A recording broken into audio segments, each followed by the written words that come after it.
Hola amigos, buenos días desde Tunte, localidad del municipio de San Bartolomé de Tirajana, en la isla de Gran Canaria. Las vistas desde el alojamiento en el que hemos pernoctado vaticinan un clima complicado para esta segunda etapa del Camino de Santiago. Al este, entre la confluencia de los barrancos de Tunte y de Agualaunte, se alza la montaña de los Ramos, con su cota más elevada de unos 975 metros de altura.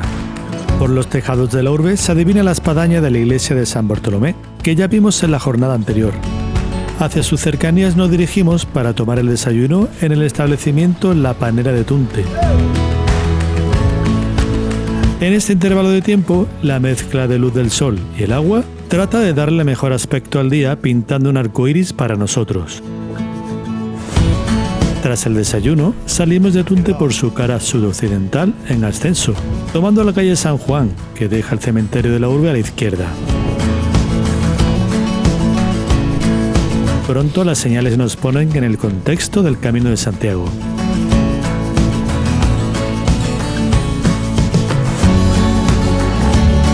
El arco iris parece formar parte de esta señalización que nos dirige por unas vegas de pastos y cultivos.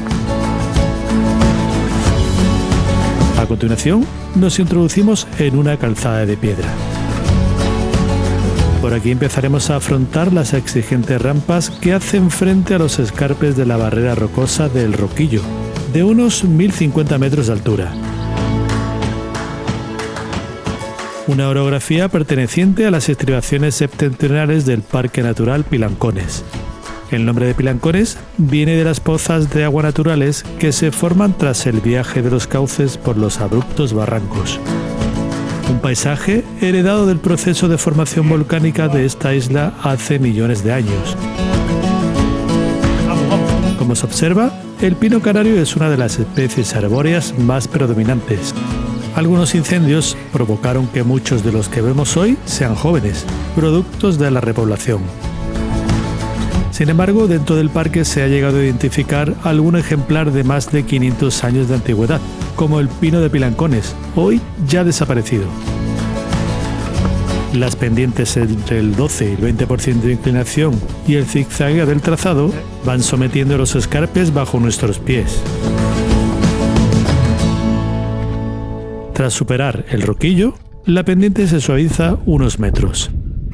Esta circunstancia nos permite progresar con mayor rapidez por el serpenteo que hace el recorrido para salvar los encajonados barrancos.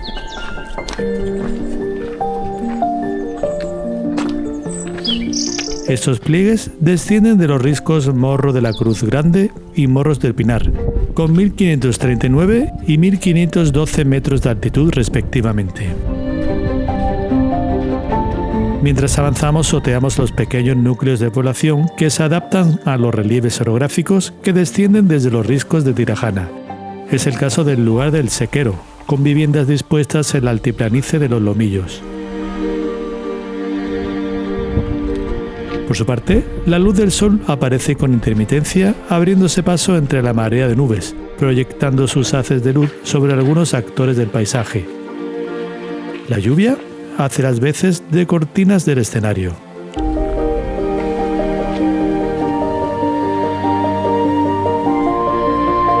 A continuación, en la zona del Barranquillo del Agua, la ganancia de altura nos despeja al norte las vistas hacia el barranco de Tirajana. Al este, en cambio, la cara septentrional de Tunte parece querer esconderse entre la masa de pinares. La primera parte de esta exigente subida está llegando a su fin. El carril calzado de piedras nos guía por los colores ocres y herrumbrosos de la tierra y los matices verdes de la vegetación. Los tramos escalonados ayudan a salvar rápidamente algunas inclinaciones.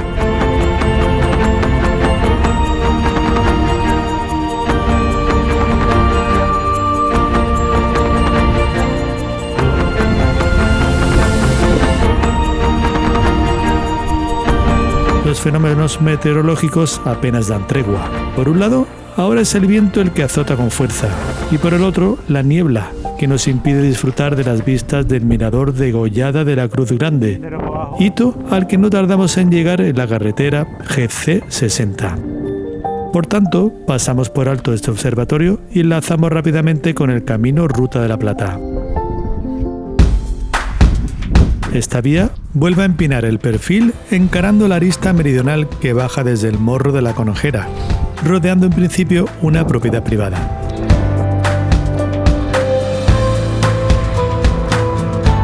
La senda navega por la cara oriental de esta loma, lo que nos brinda panorámicas a la depresión del barranco de Tirajana.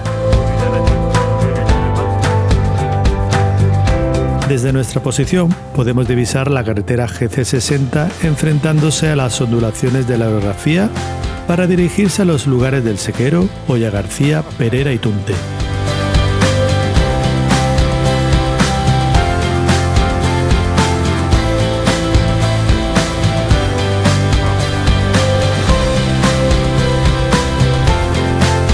Por su parte, las cumbres que nos rodean aparecen y desaparecen como entes espectrales ante los caprichos velados de la niebla.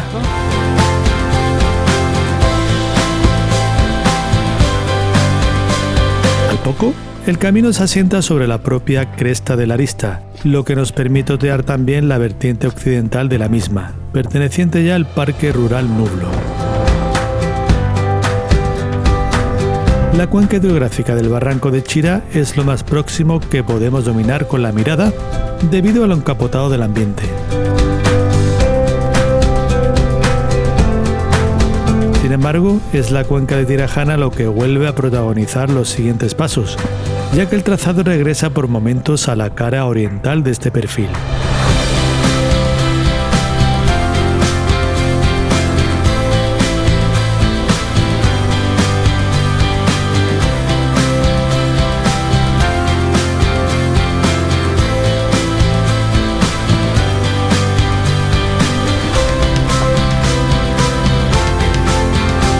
Espectaculares son los riscos de Tirajana, declarados Monumento Natural en 1994 y originados por importantes procesos erosivos a lo largo de los años. Uno de ellos, el risco del Morro de la Conejera, de 1.613 metros de altura, se interpone entre nosotros. Sin embargo, el trazado lo rodeará por sus escarpes occidentales. El viento, las amenazantes paredes verticales y el paraje fantasmagórico nos envuelven en un ambiente sobrecogedor. Casi dan ganas de dar media vuelta. Por aquí, las cortinas de nubes nos dan acceso al barranco de los Ahogaderos, un afluente del Chira, y por donde se dispersan algunas propiedades cercanas al lugar de La Plata. Precisamente La Plata es el nombre que también recibe el paso que muy pronto vamos a encarar y que promete emociones fuertes. Ante nosotros, una obra de ingeniería empedrada originada a finales del siglo XIX que tenía como objetivo facilitar el paso de ganaderos y comerciantes para salvar la exigente orografía y mejorar, de esta forma, las comunicaciones entre el norte y el sur de la isla. Es un tramo duro, empinado y sinuoso, que acumula un desnivel de subida de 160 metros en apenas 600 metros de recorrido y que discurre entre los afloramientos del Punzón del Paso y el Risco de las Carapachas. Afrontarlo en estas condiciones es estremecedor. Subimos sin apenas visibilidad, y solo la verticalidad del trazado y la aparición fantasmal de algunos riscos nos da el contexto de lo que estamos atravesando.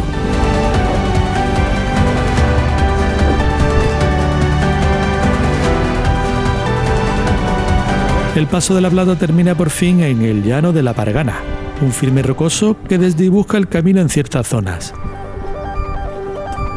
La ayuda de algunas señales y la guía del track GPS nos echan una buena mano. Después, el firme se intercala con algunos tramos calzados de piedra al cobijo de masas de pinares intermitentes. Por aquí estamos remontando el barranco de Tirajana, aunque en esta zona también recibe el nombre de Cañada de las Cuevas de Pargana. Esta depresión discurre a caballo entre el Parque Rural Nublo y la Reserva Natural de los Marteles. A unos 1.650 metros de altitud encontramos un cruceiro, símbolo inequívoco del camino de peregrinación xacobeo. De alguna forma es un faro que ilumina este día tan gris. El camino continúa hacia el norte por la cañada que ahora se precipita por la vertiente oriental del cerro Altos de las Fuentecillas.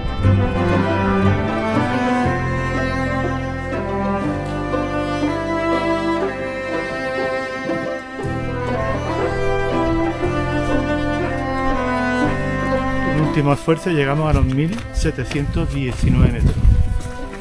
Ya hemos acumulado 830 metros. Con estos datos estamos dando por finalizada la primera parte de la etapa, con unos 9 kilómetros en continuo ascenso.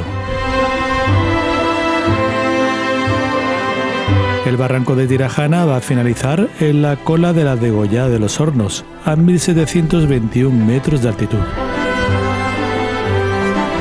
Este punto geográfico también hace de límite entre los municipios de San Bartolomé de Tirajana y el de Tejeda.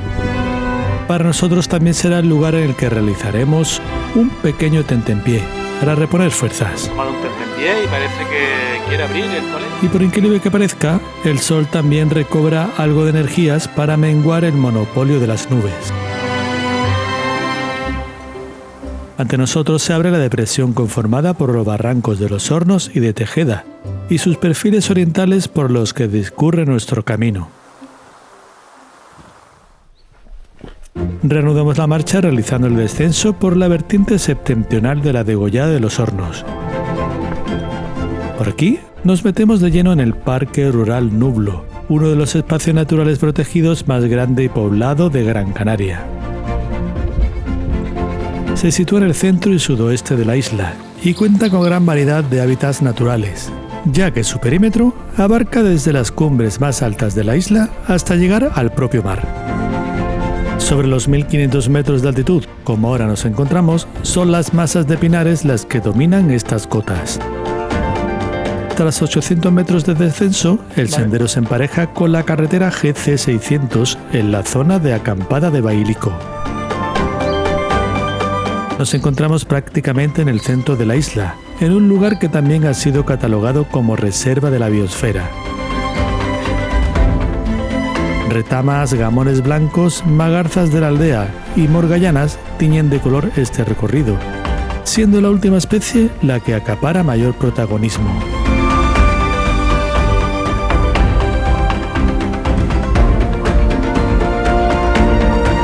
A continuación, cruzamos la GC 600, acción que también nos coloca en el lado norte del barranco de los Hornos.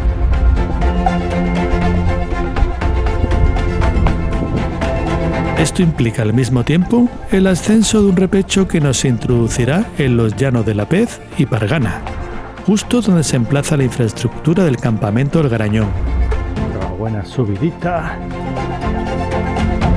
Este espacio cuenta con más de 20 cabañas, comedor, instalaciones deportivas y material necesario para actividades en la naturaleza. Rodeamos el complejo para 200 metros más tarde tomar un nuevo desvío que nos dirige por otro área de acampada, este conocido con el nombre de Corral de los Juncos.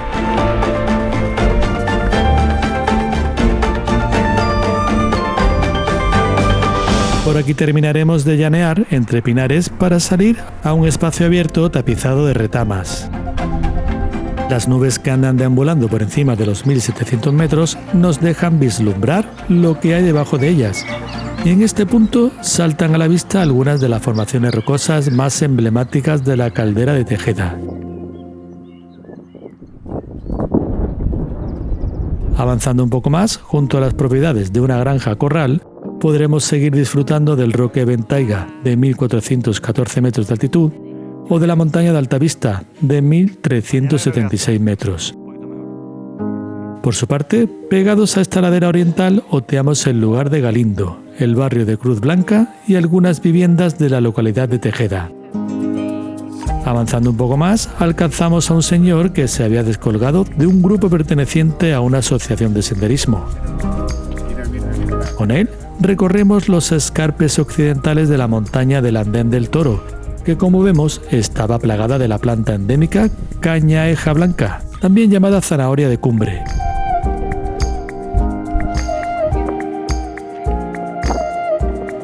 Y con este hombre también sufrimos un empeoramiento repentino del tiempo. Es lo que tiene la climatología de alta montaña.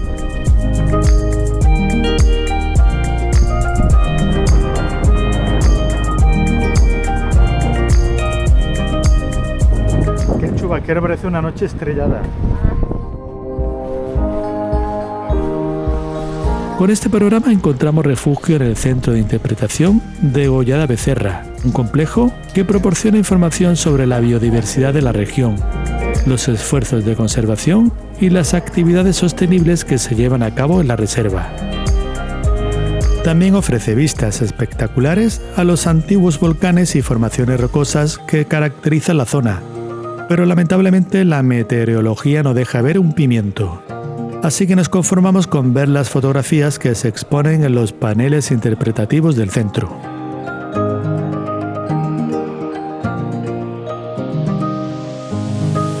Además, podemos ser testigos de un muestrario de los tipos de roca volcánica que conforman la isla. A la salida del complejo se ubica el mirador Degollada Becerra, pero hoy sus funciones son completamente inútiles. Sí.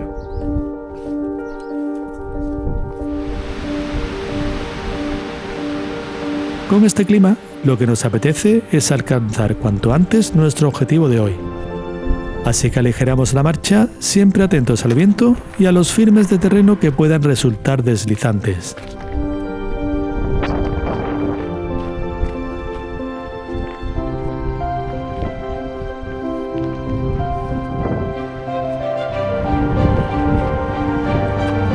De repente, en la cara occidental de la montaña de la Almagria, las nubes nos abren una nueva ventana a la caldera de Tejeda.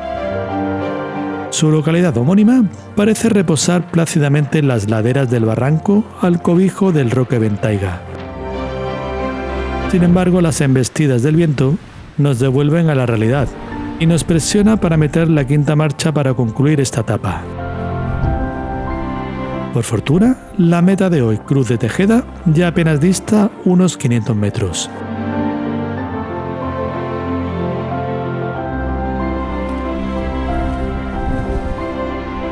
Terminamos de descender por la vertiente septentrional de la montaña de Almagria para entrar en el lugar flanqueando unos establecimientos hosteleros que dan a la carretera GC 150. En la otra orilla de la vía se encuentra el cruceiro que da nombre a este sitio. El hito artístico se coloca en la confluencia de antiguos caminos que ya eran utilizados por aborígenes, ganaderos, comerciantes y viajeros. La cruz actual es de 1971, diseñada por el escultor Santiago Santana y labrada en piedra gris de Tinoca. Este monumento viene a sustituir otra cruz que fue derrumbada por un temporal en 1970. Un Cristo crucificado y motivos vegetales decoran el anverso y el reverso de la cruz. Por su parte, en el capitel se observan escenas escultóricas del entierro de Cristo y la ascensión del Señor. Este monumento se sitúa entre el Parador Cruz de Tejeda, inaugurado en 1945, y el restaurante asador Grill de Yolanda, justo donde nos pegamos un homenaje para celebrar la consecución de la etapa. Finalmente, tomamos una guagua para dirigirnos a Tejeda, lugar en el que tenemos reservado nuestro alojamiento. Este pueblo, cuyas viviendas se adaptan a la abrupta orografía de su barranco homónimo, es uno de los más turísticos de la zona. Sus casas blancas de arquitectura tradicional canaria, con tejados rojizos, permiten pintorescos paseos por la urbe. Además, prácticamente toda la localidad es un perfecto mirador al volcánico valle en el que se yergue la atalaya del Roque Ventaiga. En cambio, durante el día de hoy no ha sido posible contemplar el Roque Nublo, risco que da nombre a este parque rural. Las nubes de mayor altura se han empeñado en ocultarlo sobre el risco de la Fogalera. Esta montaña la podemos ver mientras admiramos la obra urbana Mantilla Canaria, inaugurada en 2018 y creada por el escultor Abraham Cárdenes. La iglesia del pueblo está advocada a Nuestra Señora del Socorro y fue construida en 1931 para sustituir a la anterior que desapareció víctima de un incendio. Su interior alberga la imagen de un Cristo del siglo XVII. En la plaza aledaña hay una fuente presidida por el escudo del municipio y posee 3 caños que se derraman sobre piezas con forma de concha. Nosotros las tomaremos como un guiño al símbolo jacobeo de la Vieira.